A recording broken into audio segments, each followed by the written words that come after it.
Mi hermana dio a cada dama de honor un vestido de lavanda. A mí me entregó un naranja brillante el día de su boda. 3 meses después de la ceremonia en la finca de El Escorial, la célebre propiedad familiar de los Alarcón quedó reducida a una finca embargada bajo orden judicial dictada por el Juzgado de Primera Instancia e Instrucción número 4 de Madrid. Ante los ojos del círculo social de la capital, de los invitados distinguidos y de la prensa de sociedad que cubrió el enlace, yo no era más que la hermana resentida, la joven de rostro sombrío que había perdido su puesto en la consultoría familiar y se había retirado en silencio a un modesto apartamento de 40 metros cuadrados en la calle del Almendro, en pleno barrio de La Latina. Pero nadie en esa catedral de apariencias sospechaba que cada documento requisado, cada transferencia desviada a cuentas fiduciarias en el Principado de Andorra y cada pagaré sin fondo que destruyó el imperio financiero de los Alarcón no habían sido producto de un golpe de suerte ni de una investigación de oficio, sino extraídos e hilvanados meticulosamente por mis propias manos en la penumbra de mi despacho nocturno. Eran exactamente las 2:11 am. Del martes 14 de mayo, cuando me quedé completamente inmóvil en mitad del vestidor de la suite nupcial del Hotel Santo Mauro, en el distrito de Chamberí, Madrid. Recuerdo la hora exacta con esa precisión helada, porque el reloj de pared de cuarzo Jaeger-LeCoultre, montado sobre el revestimiento de caoba del salón, emitía un pequeño clic metálico cada 3 minutos,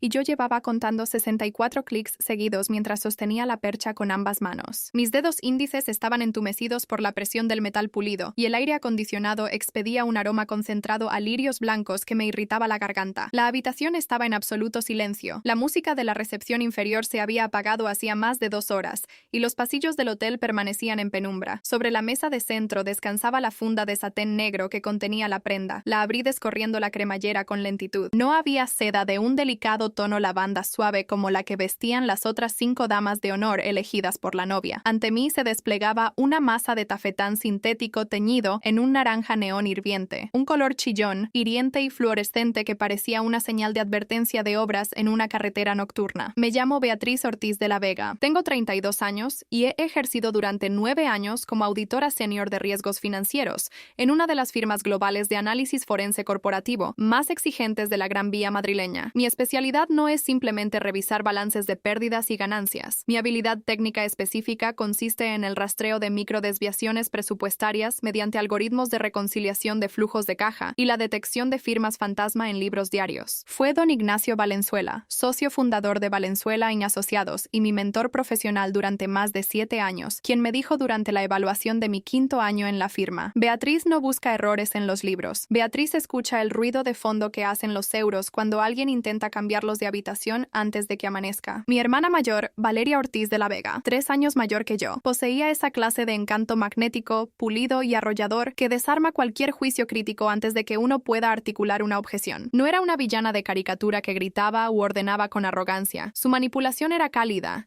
casi maternal, envuelta en risas cristalinas, abrazos que olían a perfume de jazmín de Jo Malone y un talento innato para hacerte sentir que, al ceder ante sus peticiones, estabas participando en una obra de arte colectiva. Durante toda nuestra juventud, en el colegio privado del Viso, Valeria era la luz deslumbrante que iluminaba las estancias. Yo era la sombra eficiente que recogía las copas rotas después de que los invitados se marcharan. La quise con una lealtad ciega y protectora porque creía firmemente que su fragilidad emocional requería que alguien mantuviera los cimientos de la casa firmes mientras ella volaba. Sin embargo, para entender por qué un simple vestido de seda naranja en una suite de hotel en Madrid no fue un error de vestuario ni una simple pesadez de hermana mimada, sino la mecha que hizo arder una estructura de fraude de varios millones de euros, debo dar un paso atrás y explicar lo que ocurrió en los 4 años anteriores a esa noche de mayo. Durante más de una década, la dinámica entre nosotras quedó esculpida bajo una dicotomía inamovible. Yo era la hermana estructurada, fría y calculadora, la que revisaba las cláusulas hipotecarias de la familia y liquidaba los impuestos municipales de la finca de Segovia. Valeria era la criatura del arte y la intuición, la mente creativa a la que no se le podían exigir cuentas terrenales. Cada vez que Valeria sobregiraba las cuentas de la empresa de diseño de interiores familiar, creada originalmente con el fondo de inversión de la herencia de mi abuelo, o dejaba de pagar a los proveedores de mármol en Valencia, mi padre sonreía melancólicamente y repetía la frase que se convirtió en la doctrina oficial de la casa. Beatriz, ya sabes cómo es tu hermana. Tú eres el ancla y ella es el viento. Esa frase, que durante años leí como un cumplido a mi madurez, era en realidad una licencia comercial ilimitada para que Valeria gastara sin freno mientras yo amortiguaba sus caídas financieras. El espejismo comenzó a agrietarse formalmente 2 años antes de la boda, mediante una serie de anomalías documentadas metódicamente. 11 de noviembre de 2024, 14:35 p.m. Durante la auditoría anual de la Sociedad Familiar Inversiones de la Vega S.L., descubrí un comprobante de pago por valor de 14.500 euros a favor de una entidad denominada Estudio de Logística Alarcón S.A., con sede social en un código postal de Alcobendas. En el concepto figuraba Servicios de Estilismo Corporativo. Cuando le pregunté a Valeria, se echó a reír, me besó la mejilla y me dijo que era la provisión para la Feria de Decoración de Milán. Racionalicé el gasto pensando que era una torpeza administrativa en la categorización de facturas. 3 de marzo de 2025, de 09:12 a.m. La entidad bancaria CaixaBank emitió un aviso de descubierto por 88.000 euros en la cuenta corporativa principal. Al cruzar los extractos, encontré 3 transferencias consecutivas realizadas a las 0:30 a.m. a una cuenta personal a nombre del novio de Valeria, Guillermo Alarcón. Al encarar la situación, Valeria lloró desconsoladamente en el salón de la casa familiar, asegurando que Guillermo necesitaba un aval temporal para salvar la liquidación de impuestos de su constructora en Toledo y que el dinero volvería en 30 días. Nuevamente, decidí darles el beneficio de la duda, pero esa misma tarde creé un archivo cifrado en mi ordenador personal titulado Proyecto Sombra 2025.xlsx. 19 de agosto de 2025, 18:40 p.m. Durante una revisión fortuita de las bases de datos de la agencia tributaria AEAT, descubrí que la finca patrimonial de 120 hectáreas en Pedraza, Segovia, propiedad de mi madre desde 1998, había sido grabada con una segunda hipoteca de 450.000 euros. La firma del apoderado en el contrato notarial no era la de mi madre, cuyos problemas de memoria senil incipiente ya le impedían gestionar sus asuntos,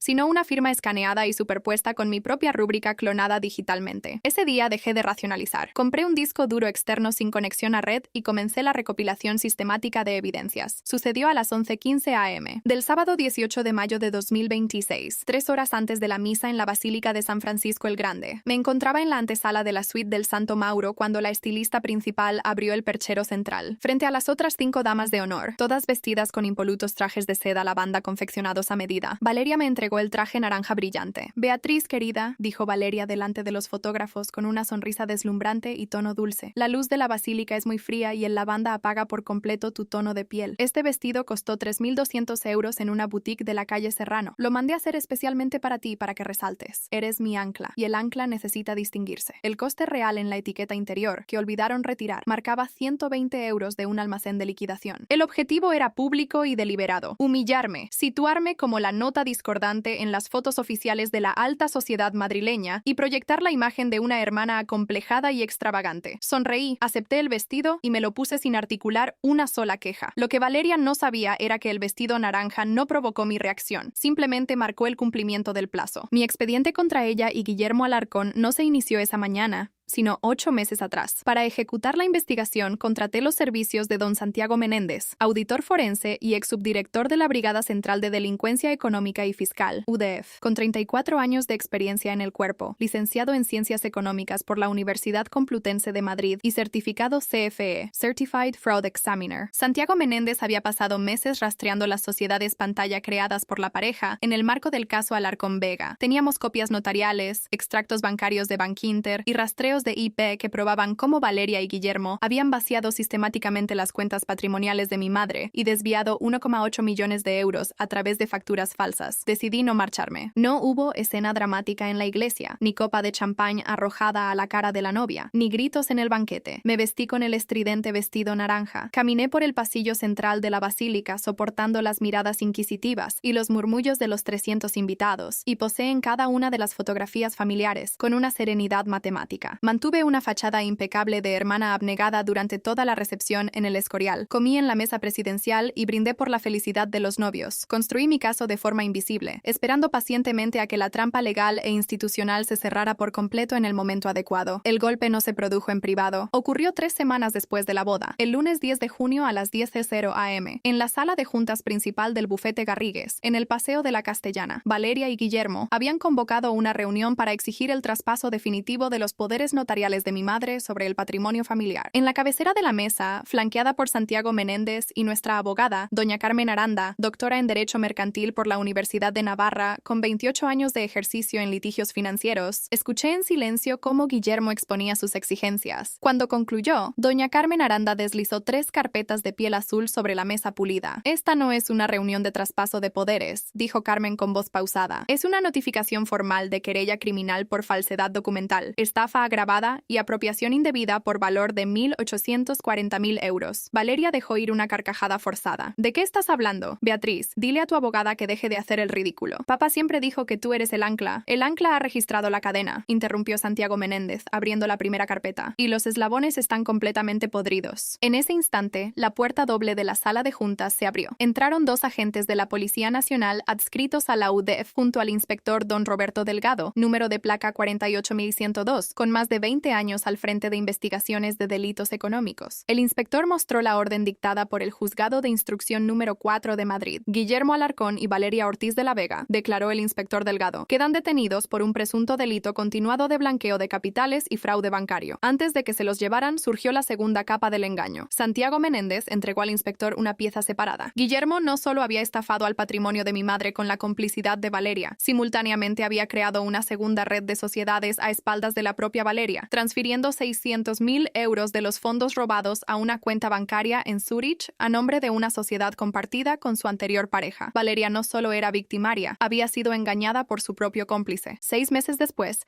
la tormenta mediática y judicial había encontrado su cauce firme. Guillermo Alarcón ingresó en prisión preventiva en el centro penitenciario de Soto del Real, a la espera de juicio, mientras que Valeria, tras depositar una fianza ejecutada sobre sus bienes personales residuales, aguarda condena bajo medidas cautelares y retirada de pasaporte, repudiada por el mismo círculo social que antes la aplaudía. La finca de El Escorial y los activos financieros fueron intervenidos por el administrador judicial para garantizar la restitución de los fondos devueltos íntegramente al fideicomiso tutelado de mi madre. Por mi parte, alquilé un piso luminoso y tranquilo en la Plaza de la Paja, en La Latina. Mi rutina es simple y libre. Trabajo como consultora independiente de auditoría forense para firmas internacionales. Camino cada mañana por el Parque del Retiro sin prisas y paso las tardes asegurándome de que mi madre reciba los mejores cuidados médicos en su residencia de Miraflores de la Sierra. Ya no hay ruidos de fondo, ni balances manipulados, ni incendios que apagar. Durante toda mi vida me hicieron creer que ser el ancla significaba permanecer sumergida en la oscuridad para sostener el peso de los demás mientras el barco flotaba. Hoy comprendo que un ancla no existe para salvar a la nave que decide naufragar, sino para fijar la posición exacta en la tierra firme cuando llega la tormenta. Un ancla no existe para salvar a la nave que decide naufragar, sino para fijar la posición exacta en la tierra firme cuando llega la tormenta.